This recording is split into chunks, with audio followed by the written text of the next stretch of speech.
जय श्री हरि विष्णु, जय श्री कृष्ण। मित्रों, जैसा कि भगवान श्री विष्णु ने कहा कि हे नारद, सभी मासों में सबसे अति प्रिय मुझे कार्तिक मास है और इस संसार में सबसे अति प्रिय मुझे भगवत गीता है, क्योंकि मैं भी गीता के आश्रय का सहारा लेकर ही तीनों लोकों का पालन करता हूं।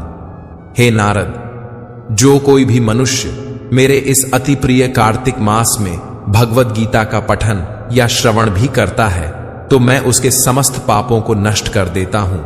वैसा मनुष्य सुखपूर्वक जीवन जीता हुआ अंत समय में मेरे परम धाम को प्राप्त होता है।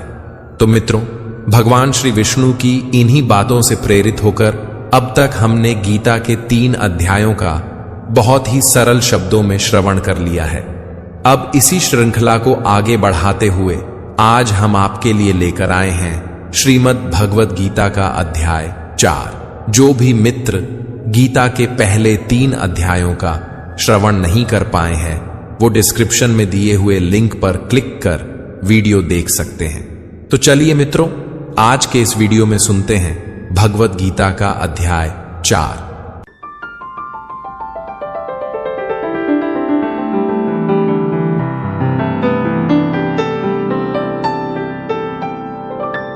श्रीमद् भगवत गीता अध्याय 4, ज्ञान कर्म संन्यास योग। जय श्री कृष्ण। दोस्तों, जिस प्रकार कहावत है कि नेकी कर और दरिया में डाल, ठीक उसी प्रकार कर्म का ज्ञान कहता है कि कर्म कर और उसे भगवान को समर्पित कर दे। गीता के 4थे अध्याय में श्री भगवान ज्ञान कर्म और संन्यास योग के बारे में बताएंगे। तो चलिए सुनते हैं भगवत गीता का 4था अध्याय, ज्ञान कर्म संन्यास योग। श्री भगवान बोले, मैंने इस अविनाशी योग को सूर्य से कहा था। सूर्य ने अपने पुत्र वैवस्वत मनु से कहा और मनु ने अपने पुत्र राजा इक्ष्वाकु से कहा। मित्रों, श्री कृष्ण एक योगी थे, सृष्टि के आदि और अंत। वो हर समय मौजूद थे और हमेशा मौजूद भी रहेंगे। योग अर्थात ज्ञान योग और कर्म योग, जिसका कभी नाश नहीं हो सकता। आखिर कहां से आया इस योग का ज्ञान? भगवान श्री कृष्ण उसी की जानकारी दे रहे हैं। हे परंतप अर्जुन, इस प्रकार परंपरा से प्राप्त इस योग को राजर्षियों ने जाना, किंतु उसके बाद वह योग बहुत काल से इस पृथ्वी लोक में लुप्त हो गया। मित्रों, ज्ञान कहीं न कहीं से आता है और उसके बाद वो धीरे धीरे फैलना शुरू होता है। ये ज्ञान कृष्ण से सूर्य और इस तरह से गीता के माध्यम से हम लोगों तक आया। ये ज्ञान सैकड़ों हजारों सालों का सिलसिला है मित्रों, लेकिन बीच में ऐसा भी समय आया जब यह ज्ञान योग पृथ्वी पर से गायब हो गया था। तू मेरा भक्त और प्रिय सखा है, इसलिए यह पुरातन योग आज मैंने तुझको कहा है, क्योंकि यह बहुत ही उत्तम रहस्य है, अर्थात गुप्त रखने योग्य विषय है। मित्रों, अर्जुन कृष्ण का भक्त भी है और मित्र भी, इसीलिए कृष्ण उसे ये सदियों पुराना योग बता रहे हैं और ये भी कह रहे हैं कि वैसे तो ये गुप्त रखने की बात है, लेकिन वो अपना सब कुछ अर्जुन को बता रहे हैं। यहां पर गुप्त रखने से मतलब है कि इतने बड़े ज्ञान का सम्मान हो, इसे सामान्य विद्या ना समझा जाए। अर्जुन बोले, आपका जन्म तो अभी हाल का है और सूर्य का जन्म बहुत पुराना है, अर्थात कल्प के आदि में हो चुका था। तब मैं इस बात को कैसे समझूं कि आप ही ने कल्प के आदि में सूर्य से यह योग कहा था। मित्रों, यहां पर अर्जुन श्री कृष्ण पर शक नहीं कर रहा है, वो समझना चाहता है कि जो भी हुआ वो कैसे हुआ। श्री भगवान बोले, हे परंतप अर्जुन, मेरे और तेरे बहुत से जन्म हो चुके हैं, उन सबको तू नहीं जानता, किंतु मैं जानता हूं। कृष्ण अपने रूप, अपने अस्तित्व को समझाते हुए कह रहे हैं, मैं अजन्मा हूं, यानी मेरा कभी जन्म नहीं हुआ। मैं अविनाशी हूं, अर्थात मेरा कभी नाश नहीं हो सकता। मैं समस्त प्राणियों का ईश्वर होते हुए भी अपनी प्रकृति को अधीन करके अपनी योग माया से प्रकट होता हूं। मित्रों, जिसका जन्म होता है उसकी मृत्यु निश्चित है, तो जिसे अर्जुन देख रहा था वो क्या था? क्योंकि वो तो कभी जन्मे ही नहीं, तो कृष्ण बने कैसे? वो थी कृष्ण की योग माया। अपनी माया से कृष्ण ने खुद को ही प्रकट किया था। मनुष्यों में वो मनुष्यों जैसे आए थे ताकि हम सबके बीच हमारे जैसे जीवन जी सके।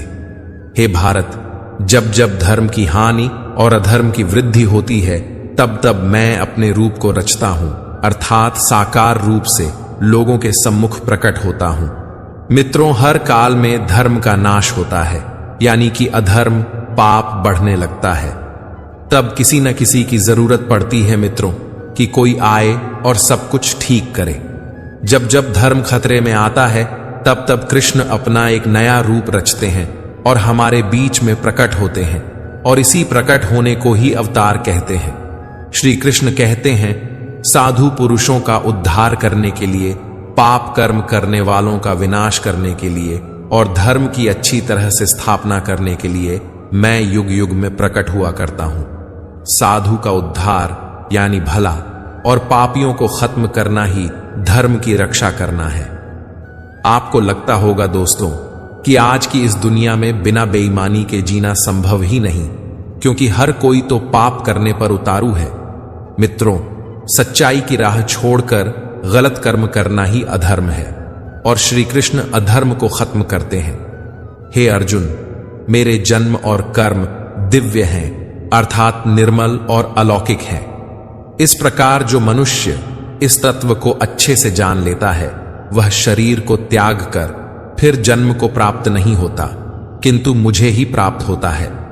पहले भी जिनके राग, भय और क्रोध सर्वथा नष्ट हो गए थे और जो मुझ में अनन्य प्रेम पूर्वक स्थिर रहते थे, ऐसे मेरे आश्रित रहने वाले बहुत से भक्त उपर्युक्त ज्ञान रूप ताप से पवित्र होकर मेरे स्वरूप को प्राप्त हो चुके हैं, अर्थात वह जन्म और मरण के बंधनों से मुक्त हो चुके हैं।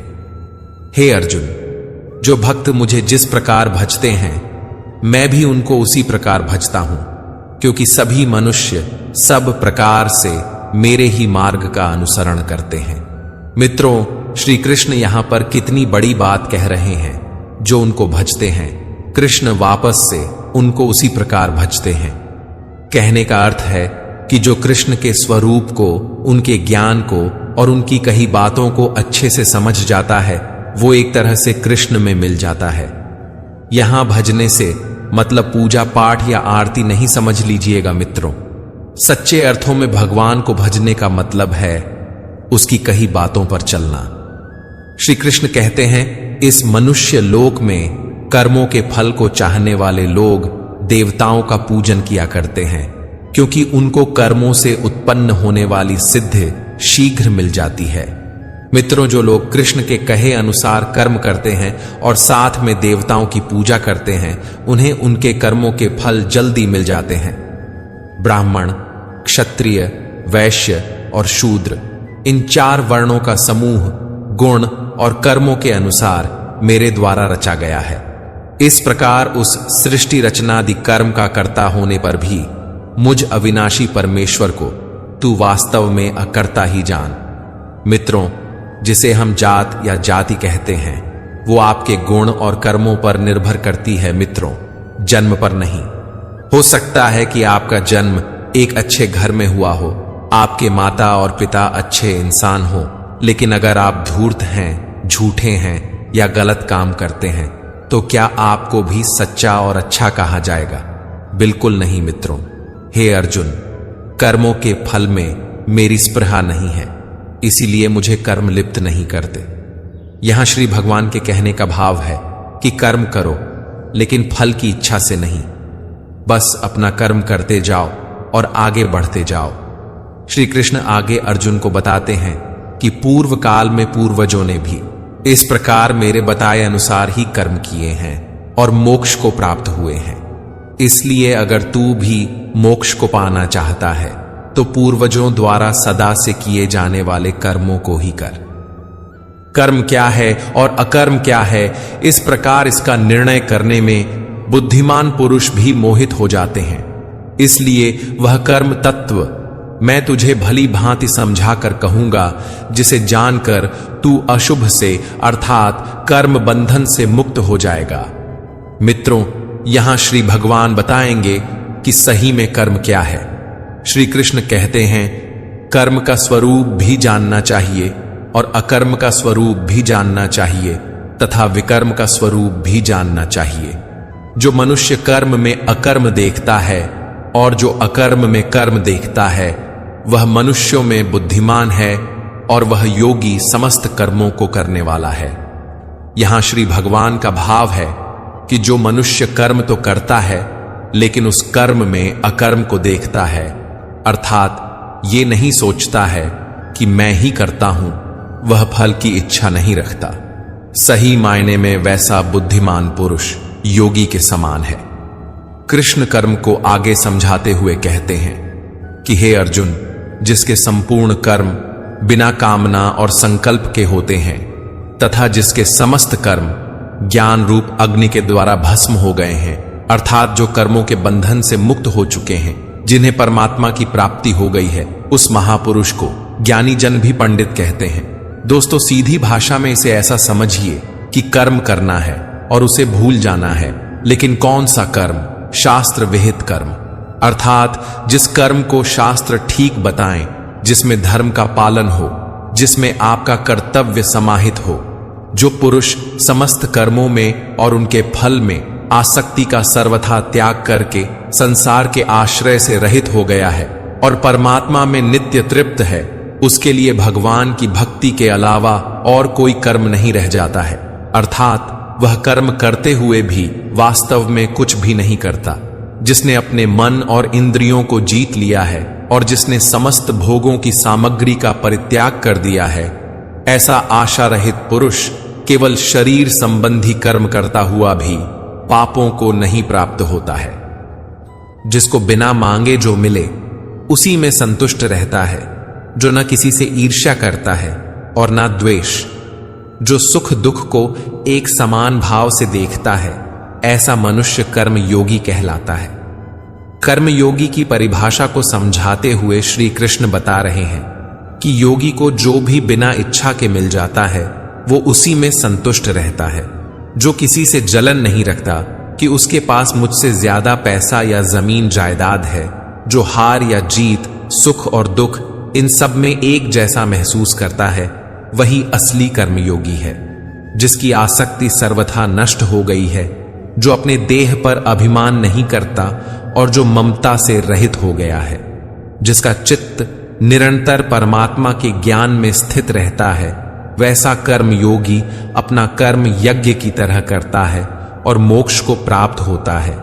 जो अपना सब कुछ परमात्मा को अर्पित कर देता है, जिसके लिए परमात्मा ही सब कुछ है, जो अपने हर कर्म में परमात्मा को देखता है और हर कर्म परमात्मा के लिए करता है, वैसा कर्म योगी मोक्ष का अधिकारी होता है। कुछ योगी देवताओं को सब कुछ मानकर यज्ञ को उनको समर्पित करते हैं और जो पहुंचे हुए कर्म योगी होते हैं वो ब्रह्म को सब कुछ मानकर यज्ञ को सौंपते हैं। चाहे आप राम, कृष्ण, शिव या दुर्गा या अपने इष्ट को सब कुछ सौंपकर यज्ञ करें या ब्रह्म को सबसे बड़ा सच मानकर कर्म करें, इससे कोई फर्क नहीं पड़ता है। बस ये याद रखना है कि आपका कर्म भी एक यज्ञ है, जिसमें आप उस ईश्वर को अपना सब कुछ सौंप के बस काम में लग जाते हैं। जो योगी होते हैं वो अपने संयम की आग में अपने इंद्रियों को अर्थात अपनी इच्छाओं को डालकर भस्म कर देते हैं, और जो योगी नहीं होते हैं वो ठीक इसका उल्टा करते हैं। वो अपना सब कुछ इन इंद्रियों में भस्म कर देते हैं, अर्थात अपने इंद्रियों का गुलाम बन जाते हैं। अपनी इंद्रियों को वश में करने का सबसे बड़ा तरीका है ज्ञान। ज्ञान से ही योगी लोग अपने मन को नियंत्रण में करते हैं। जब भी कोई बुरा विचार आता है तो उनका ज्ञान ही उसे बताता है कि उनके जीवन का लक्ष्य ये नहीं है। हर किसी का युद्ध अलग है, इसलिए हर किसी का यज्ञ और हर किसी का कर्म भी यज्ञ है। यही बात श्री कृष्ण हमें बता रहे हैं। कई पुरुष द्रव्य संबंधी यज्ञ करने वाले हैं, कितने ही तपस्या रूप यज्ञ करने वाले हैं, तथा दूसरे कितने ही योग रूप यज्ञ करने वाले हैं। कितने ही अहिंसादि तीक्ष्ण व्रतों से युक्त यत्नशील पुरुष स्वाध्याय रूप ज्ञान यज्ञ करने वाले हैं। मित्रों, इसलिए अपना यज्ञ पहचानिए और कर्म चुनिए। आगे श्री कृष्ण प्राणायाम से जुड़े आयाम बता रहे हैं। जरा ध्यान से सुनिएगा मित्रों। कितने ही योगी जन अपान वायु में प्राण वायु को हवन करते हैं, वैसे ही अन्य योगी जन प्राण वायु में अपान वायु को हवन करते हैं, तथा अन्य कितने ही नियमित आहार करने वाले प्राणायाम परायण पुरुष प्राण और अपान की गति को रोककर प्राणों को प्राणों में ही हवन किया करते हैं। ये सभी साधक यज्ञों द्वारा पापों का नाश कर देने वाले और यज्ञों को जानने वाले हैं। प्राण का अर्थ है सांस अंदर खींचना और अपान का अर्थ है सांस को छोड़ना। कौन कितना पहुंचा हुआ योगी है उसकी अलग अलग अवस्था होती है। यहां श्री भगवान यही बात समझा रहे हैं। यज्ञ की महिमा का बखान करते हुए श्री कृष्ण कहते हैं, हे कुरुश्रेष्ठ अर्जुन, यज्ञ से बचे हुए अमृत का अनुभव करने वाले योगी जन सनातन परब्रह्म परमात्मा को प्राप्त होते हैं, और यज्ञ न करने वाले पुरुष के लिए तो यह मनुष्य लोक भी सुखदायक नहीं है, फिर परलोक कैसे सुखदायक हो सकता है। यज्ञ करने के बाद जो बचता है उसे श्री कृष्ण अमृत बता रहे हैं, और यह अमृत सीधे भगवान तक ले जाता है। मित्रों, यहां यज्ञ को आप कर्म भी समझ सकते हैं। कर्म करने के बाद जो उसका फल हो उसे भगवान का आशीर्वाद समझ उसमें संतुष्ट होकर अपने अगले कर्म में लग जाना चाहिए। कृष्ण आगे कहते हैं, इसी प्रकार और भी बहुत तरह के यज्ञ वेद की वाणी में विस्तार से कहे गए हैं। उन सब को तू मन, इंद्रिय और शरीर की क्रिया द्वारा संपन्न होने वाला जान। इस प्रकार तत्व से जानकर उनके अनुष्ठान द्वारा तू कर्म बंधन से सर्वथा मुक्त हो जाएगा, अर्थात तू परमात्मा को प्राप्त हो जाएगा। हे परंतप अर्जुन, आहुति चढ़ाकर किए गए यज्ञ की अपेक्षा ज्ञान यज्ञ अत्यंत श्रेष्ठ है। एक यज्ञ तो वो होता है जिसमें हवन में आप देवताओं का आवाहन कर उन्हें अलग अलग द्रव्य जैसे घी इत्यादि चढ़ाते हैं, और एक दूसरा होता है ज्ञान यज्ञ। ज्ञान यज्ञ वो है जिसमें अपनी इंद्रियों को वश में रखते हैं, अपनी सांसों पर नियंत्रण रखते हैं, कर्म तो करते हैं लेकिन फल की इच्छा नहीं रखते हैं। ये सब ज्ञान यज्ञ ही तो है। ज्ञान यज्ञ द्रव्य यज्ञों से कहीं ज्यादा अच्छे हैं। ज्ञान यज्ञ हमें सीधे ईश्वर से साक्षात्कार कराता है, हमें उनसे जोड़ता है। अर्जुन तो खुद भगवान के सामने था, लेकिन हम सब नहीं हैं दोस्तों। अगर ये ज्ञान हमें समझ नहीं आ रहा तो हम तत्वदर्शी ज्ञानी महापुरुष के पास जाकर इस ज्ञान को या ब्रह्म को समझने की कोशिश कर सकते हैं। श्री कृष्ण अर्जुन के माध्यम से हम सबको कुछ बता रहे हैं। श्री कृष्ण कहते हैं, इस ज्ञान को तू तत्वदर्शी ज्ञानियों के पास जाकर समझ।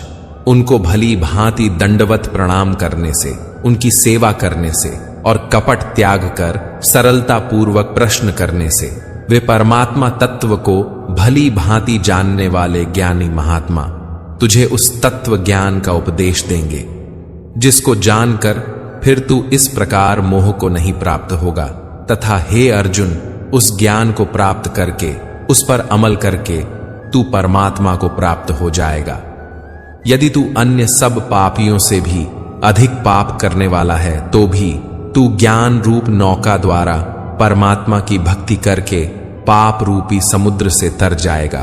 क्योंकि हे अर्जुन, जैसे प्रज्वलित अग्नि ईंधनों को भस्ममय कर देता है, वैसे ही ज्ञान रूप अग्नि संपूर्ण कर्मों को भस्ममय कर देता है और मनुष्य परमात्मा को प्राप्त हो जाता है।